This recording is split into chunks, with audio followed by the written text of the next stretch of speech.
بسم اللہ الرحمن الرحیم۔ پیارے بچوں، السلام علیکم۔ امید ہے آپ خیریت سے ہوں گے اور اللہ کریم سے دعا ہے کہ آپ ہمیشہ سلامت رہیں۔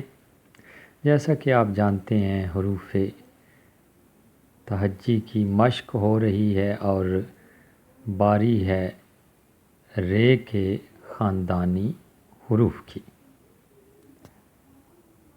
رے دیکھیے لکھا گیا ہے اوپر سے قلم کو باریک رکھ کے، اور جب بل دیا ہے تو موٹائی اس کی آگے یا نیچے سے دیکھیے، اور آخر میں پھر نوک کا استعمال ہے۔ اسی طرح ڑے ہے، یہ دیکھیے اوپر سے باریک، نیچے یہ بل آیا اور نیچے سے موٹائی اور نوک پلک سنوارنا۔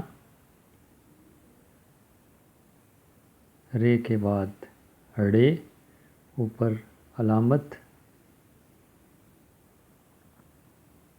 چھوٹا توئے اوپر،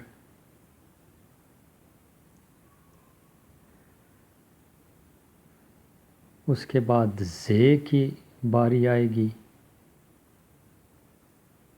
یہ بالکل اسی طرح اوپر سے باریک بل دینے کے بعد نیچے سے موٹائی ہے، اوپر نقطہ، اور نقطہ بھی خاص انداز سے دیکھیے قلم سے۔ اس طرح پیارے بچوں لکھائی خوبصورت ہوتی ہے۔ آگے اس خاندان کا آخری حرف ہے جو کہ اردو میں بہت ہی کم استعمال ہوتا ہے، بالکل اسی طرح اوپر سے نوک۔ دیکھیے شکل تمام حروف کی ایک جیسی ہے، فرق ہے تو نقطوں کا ہے۔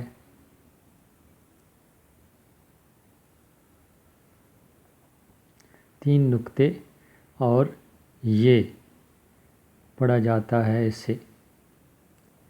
اب کچھ الفاظ بھی بنا لیتے ہیں تاکہ ان کی آوازیں واضح ہو جائیں۔ رے سے ریچھ، ڑے، یہ آغاز میں نہیں آتا حرف لیکن درمیان میں ضرور آتا ہے جی، جیسے کھڑکی ہے۔ کھے کے بعد ڑے کا استعمال ہے، اس کے بعد زے، زنجیر، زیور، اور آگے یہ یالا باری۔ پیارے بچوں، امید ہے آپ سمجھ گئے ہوں گے اور لکھنے کی مشق بھی کریں گے، اور پوری توجہ سے مشق کیجیے گا۔ پھر ضروری بات کہ اگر آپ نے ابھی تک میرا یہ چینل سبسکرائب نہیں کیا تو جلدی سے سبسکرائب کیجیے اور گھنٹی کے نشان کو دبانا مت بھولیے گا۔